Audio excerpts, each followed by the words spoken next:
Men are trying to not need women. I've come to terms with the fact that I don't have a boyfriend. What would you do if I break up with you? I'd probably play a lot of golf.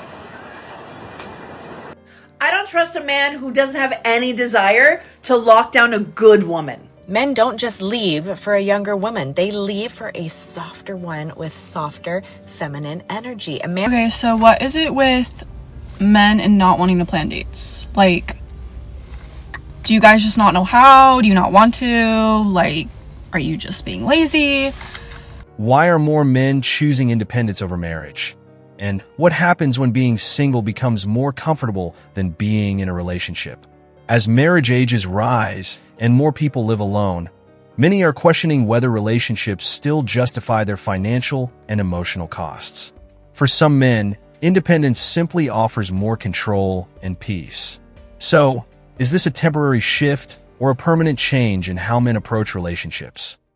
Only date men that are providers, because why would I be with somebody when I can provide those exact items for myself? If I'm moving in with a man, I'm not paying rent. If he owns that house and he's getting equity and I'm paying rent, I should get the equity. And if I'm not paying rent. Having a woman live with you exponentially makes your life easier and better. It is just a fact. If you want your woman to look good, you need to pay for her self-maintenance. That means her nails, her hair, her workouts. You can't expect a woman to be working 40 hours a week and then also look like and act like a girl.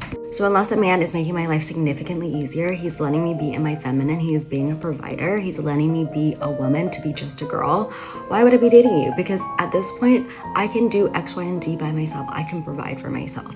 So in order to date me, you're gonna have to take over the provider role and you have to let me be a lady. And the funny thing is, the people that will disagree with me are gonna be the broke boys, the ones who are calling you gold diggers. I mean, you can't be a gold digger when you can buy these things yourself. The only people that are gold digging are the ones that are going 50-50. Think about it, how pathetic is it for you to be a man and you can't provide? Like, what is the point of you being a man if you're not providing? All this, I'm sure you know the ladies that we talked about, you heard the ladies respond. What's your advice to men these days? You see these women advocating for divorce, you coach a lot of men, you said, I'm married to the game, right? So what's your advice for the average dude out there that's looking to have a pretty woman in his life? Should he get married? Should he never get married? How do you raise kids? What's your best approach? Well, one, I say to that lady who was talking, misery loves company. So, nobody wants to be single and divorced by themselves. Exactly. And as far as dudes, you should never get married. There's no benefit to a man to get married. If you can tell me one, you can tell me one. If one of these ladies wants to give me a benefit for the man, but there's no benefit for a man to get married. Understand? It benefits the woman more, so there's really no point. Marriage is what a made-up idea. So I don't need the government and a piece of paper to make you not leave me. You could leave me, you could cheat on me irregardless of this paper, so why do we need it? So if you leave, you could take half of what I have. So it's really just not a smart business decision.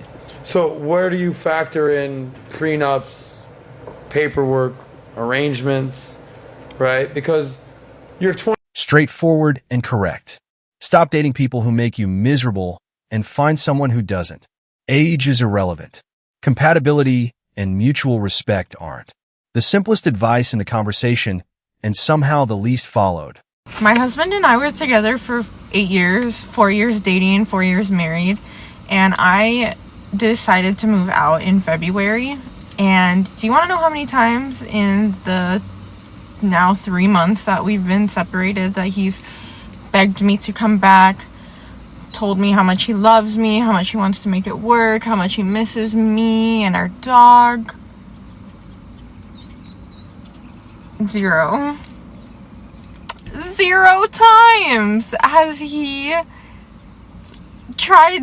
It actually took less than a week for me or less than a week from me moving out for him to... When will men learn to take a fucking hint? Last night I walked out of the bar and I was standing there by myself on the street waiting for my Uber. And these guys come up to me and they're like talking to me, trying really hard. I'm like, I have a boyfriend. Do I have a boyfriend? No. They were pretty chill. They walked away. New guy comes up. He's like, hey, what's your name? I'm like, Paige. He's like, when can I see you again? And I was like, I'm not real. That should have been enough of a fucking hint that I didn't want to speak to you. He continues on. He's like, oh my God, me neither. I can tell you're not real. Like, you're beautiful. And I was like, thank you. He's like, can I get your number? I'm like, no, I have a boyfriend. And he was like, oh. And I was like, yeah, I love my boyfriend. And he was like, well, I could be your new boyfriend. And I was like, no, you can't. I love my boyfriend. And I kept going, and he kept fucking going. And I was like, when will you understand that if I'm telling you, first of all, if I tell you I'm not real, if I reject giving you my number, that means that I don't want to fucking speak to you. Why is that so hard to understand? Like, when will it get through their heads? If I reject you once, walk away. It's so simple. Reject the approach, then go home and produce content mocking it, then wonder why nobody approaches anymore. The pipeline from rejection to viral video to male withdrawal is so well documented at this point, it barely needs explaining. The complaint about being single and the behavior causing it exist in the same person simultaneously without any apparent awareness of the connection. The worst type of woman thinks she expects something by just existing. The entitled woman who thinks, oh, just because I look this way, I deserve this and princess treatment and that. You deserve nothing. Zero. I hate you. You're the worst. I don't like you at all. You're toxic, you're boring, you're stuck up, you're entitled. I don't care if you have fake lips. It's uninteresting to me. What do you bring to the table outside of your fake looks? That's a real question. Men don't just leave for a younger woman. They leave for a softer one with softer feminine energy. A man can watch you age in his arms and still want you like day one unless you kill that vibe. Brutal truth is that desire does not die from a little bit of stretch marks or gray hair. It dies from the eye rolls. It dies when every sentence starts with a correction or when you talk to him like he is incompetent. Also, when you compete with him instead of receive. Nothing turns a man off faster than constant criticism that you call advice, mothering him instead of admiring him, speaking to him with contempt instead of warmth, acting like his presence is a burden and not a gift. Men don't need you to worship them. They need you just to respect them. Respect goes a long way. One soft, I'm proud of you, honey, hits way harder than a week of wild sex. Porn star sex won't save it if the energy is hostile and cold. He wants you to want him, to look at him like he's your man, not your opponent. He will stay obsessed with you if you make him feel 10 feet tall, even if she's 55 plus with laugh lines, gray hair, and a softer body than the day that they met. They won't care about any of that. Male desire doesn't die when her body changes. It dies when her feminine energy does. When she trades that feminine energy for resentment energy. The body he fell in love with is still there. The woman who made him feel like a king isn't. Men don't fall out of love with you. They fall out of love with who you have turned into. Bring back the warmth or watch him look for it somewhere else. Save this before your man sees it on somebody else's page. Since being spoken in a space that actively resists it, the women who need to hear this most are the ones least likely to sit through it without deflecting. That's not an accident. It's a defense mechanism protecting a worldview that can't survive honest examination. Really don't appreciate shit. And this is why chivalry is dead. This is why men don't want to do shit for us anymore. Because the minute you start to not appreciate, but expect shit, I'm not doing it for you. And I'm a woman and I feel that way. And I know men that feel that way. I don't have to do anything for you but respect you. I don't have to send you money. I don't have to spend money on you. I don't have to do any of that. That's so glad this young lady makes this point, because with the epidemic of women panhandling in the dating pool, this is the thing that men have been telling them. Women have been saying, what happened to men? They don't want to do this. They don't want to pay that. They don't want to send flowers. They don't want to do this. They don't want to do that. It's because once a good deed or a gift is now an expectation, we no longer want to do it as humans. Just like she says in this video. So the reason why men are no longer or backing off or sort of decreasing this type of behavior is because more and more women are saying is expected. You're a man. You're supposed to do that. How many times have you heard that in the last 30 days on social media? Men are supposed to do this. Why aren't you doing this? What happened to men? I just did a video on this yesterday. What happened to men? Why aren't they wanting to pay for things? They don't want to pay for our nails. They don't want to pay for this. You're a man. You're supposed to do that. Oh, once it becomes I'm supposed to, that means I'm not going to do it anymore. The moment generosity gets reclassified as an obligation, it stops being generosity and starts being a tax. Men who identified the reclassification happening in real time and pulled back weren't being stingy. They were protecting the one thing entitlement reliably destroys: the desire to give voluntarily. I know I told everybody that I was gonna stay single and I don't want a man, but I just had to go to Sam's for the first time all by myself. And like, I used to just go and walk around the store and pick out the food, and I would scan it. Most of the time I didn't even have to pick it up. I just scan the little barcode, and then I'd come to the car and I would just get in it, and then all the stuff would be put in the car, and then I'd be driven home. And today I had to drive all the way to the Sam's by myself, and then get the cart, and then push the car all around the store and pick up and scan everything. I forgot my wallet in the car, so then I had to go back out to the car, and then I had to come to the car and load everything back up in the car and then put the cart up, and I feel like I'm gonna die, and I'm just not built for this single shit. Now, in general, when it comes to acting entitled, this is something that a lot of men do hate. I can tell you, even me personally, I don't like it either. I am a very generous, willing to give kind of guy. But if I feel like you have this entitled attitude and a very unappreciative attitude, I won't want to give you even $1. That's how I'll give so much. But if you act a certain kind of way, I don't want to give anything. And I know a lot of men feel the exact same way and even more negatively about it. And so some of the ladies out there, it reminds me of, I don't want to speak on her, so let me leave that alone. There was a video on, whatever, we're going to leave that alone. The bottom line is there's a lot of women who the mentality is, well, he's supposed to do that, and I'm the prize. A coffee date is a low-stakes, pressure-free environment to determine if two people are worth each other's further time. Rejecting it in favor of an expensive dinner before any compatibility is established isn't a preference. It's an audition fee. Men who declined to pay the cover charge before seeing the show weren't cheap. They were rational. What get you mad, what get you tight? It could be anything. Women that are entitled but don't smell good, don't have money, don't have job, don't have anything going for them, but want you to do for them. A lot of them are gonna say they don't work job because they are a job though. They are unemployed and they smell very bad. You cannot be a job if money is not coming in. And money coming in doesn't mean that somebody is giving you money. Please, Indeed.com, get a job. You're sitting on the couch, you're watching TV, and your life is passing you by. God bless you.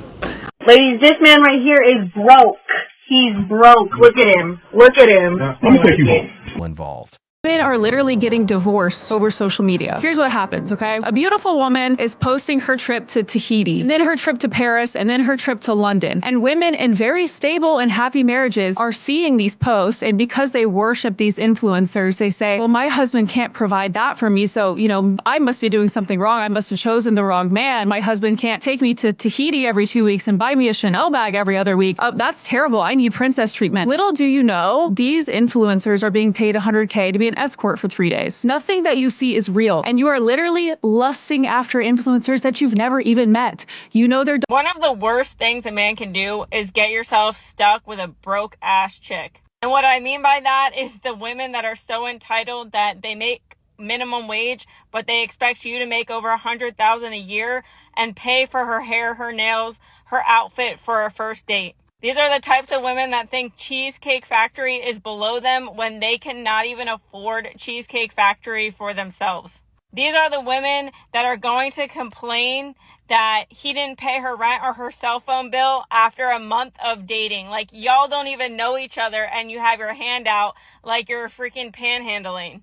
I am so tired of these women having this sense of entitlement that they are expected to be given everything and give nothing in return. You don't want to cook, you don't want to clean, you don't want to take care of a household, you don't want to take care of a man, you don't want to do anything but exist. And most of y'all are lazy, mean, rude, and selfish, and I don't understand why any man would want to put up with that. And I'm talking about modern day society, and I don't know who told y'all that it was acceptable to treat men like shit, but still have your hand out and expect him to pay your way. He's not your father. dating and the OnlyFans and everything, it all has become just one big legal escort service, and women are proud to do it. But the minute that a man sexualizes a woman, now it's a problem, even though women have no problem sexualizing themselves. Like, make it make sense. It's just absolutely crazy to me. Okay, bye. 90% is a generous estimate from someone inside the demographic making the assessment.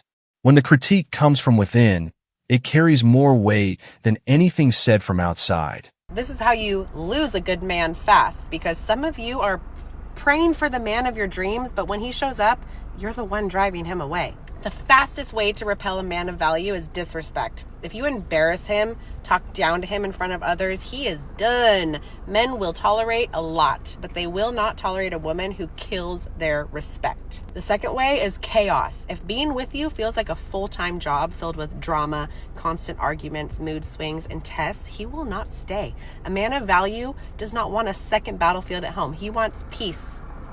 And the third way, controlling everything. If you won't let him lead, won't trust him to make decisions, won't respect him as a whole man, then what's the point? He is not going to fight for you. He'll just leave. See, you can be beautiful, successful, and independent, but if you are disrespectful, chaotic, and controlling, no man of value will stick around. They just won't. He doesn't need to. He has options, and he will walk away from a woman who drains him. So if you really want to attract and keep the man of your dreams, don't be the woman who destroys him. Be the woman who builds him up. Be the woman who adds peace, respect, admiration, and passion, because the truth is, high-value men don't waste their time where they are not valued. And if you don't get that right, you won't just repel him. You're going to lose him forever and be alone with your cats. 100-100 is the correct framing. Both people fully invested, not two people each covering half of a minimum. The men who chose peace over a 30-70th arrangement where they supplied the 70 made the obvious call. Drama-free and single is a better return on investment than appreciated insufficiently while carrying the load. I just want to talk about the men approaching women thing. If you are a man and you are watching this, you have to be not afraid to be rejected. That's part of the game. That's part of being a man. You have to be okay with being rejected. You can't be a beta. You have to go up to women and be fine if she says no. That's it. And it's not a reflection on you. She's just not into you if she says no. But go up to women. If you see a cute girl at the gym, like, there's ways you can go up to women that aren't creepy. Like, you can be like, hey, do you need a spot? Like, say something about their form, or just like say hi. Just say hi. It's so easy. If a girl's looking at you at a bar, go up to her. She wants you. If you see a cute girl at a bar, go up to her. You don't even have to buy her a drink. Just say hi. Compliment something about what she's wearing. Compliment, like, her hair, anything. It's not that hard. It's very easy. So what, you want us to go up to you so the girls have to not be scared to get rejected? That's what it's come to? Okay, lady, well, if you're going to tell men what they need to do, then don't get upset when they expect you to go in the kitchen or do their laundry. And also, if it's that easy, why don't you go and do it and see how it goes? As women, it's not really our place to tell men what they need to do in the dating scene when they're the ones that have to do most of the work. You know, women will say they want men to lead, but then tell men what to do. I think at this point, women just have to take the L, stay home with their cats, and move on. That's it. Because when women are telling men that they need to man up, what they're telling them is they just need to simp and bend over backwards for them. I mean, this one might just be mad that nobody's approaching her anymore. Anyway, let me know what you think. Thank you for watching, and I'll see you next time. Bye. Using beta as an insult while simultaneously complaining that men won't pursue her is the complete cell phone. The vocabulary signals the entire framework, and men fluent in that framework know exactly what kind of relationship it produces. Done is the correct response. That's something that before the show you would never agree with us. Amazing. Did y'all remember him saying that before the show? I will never agree with y'all. I would never agree with y'all women. That's what he taught us on how to You know, I think that we as black people are our own worst critics. We put each other down so much, and we just belittle each other so much, and we're the only race of people that does that. I think that's a cop out. I think that's what we tell ourselves, that we the only group of people that put each other down, is because we the only group that don't want to listen. We're the only group that have the hardest time making advances and changes. We're the hardest group to see reality. You know what I'm saying? I think that is the thing. When somebody else learns something and try to tell, a lot of people in our community take it as bashing. If you try to tell a person, hey, that's not a good look, that ain't good, but because it's something that you're used to and you don't want to make any changes, you consider it bashing and talking down on. It's been proven, even when we come, if you come in a nice demeanor, if you come in a loving manner, it's still received with rejection and hostility and shaming and, name calling and everything else. So we're the ones who are combative. The Black community of women is combative. That's the nature of the game, combative. They're combative with each other because that's all they know. That's all they know is toxicity. They don't know how to have cordial communications and understand each other's perspectives and listen and take it into something and understand it. Even if you don't agree, just respect it. Respect is lost within the Black community. And it's something that we have to work on. And it's not that somebody's always bashing and, it's not bashing if it's true. It's not bashing if you point out something that is toxic and wrong. And just the fact that you don't want to change it doesn't mean it's not true.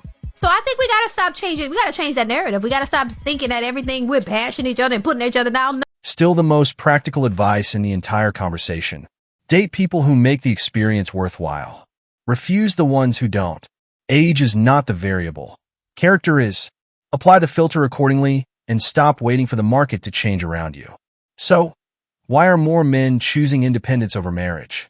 If these clips point to one conclusion, it's this. Many men have built lives that work perfectly well without relationships. When singlehood offers peace, financial control, and fewer obligations, commitment has to provide real value to compete. The real question is whether modern dating can give men enough reason to come back. Thanks for watching MGTOW Voice. Show us your love by liking, sharing, and subscribing. Support us and help spread awareness for men around the world. We welcome a healthy debate and discussion, so feel free to comment and share your thoughts.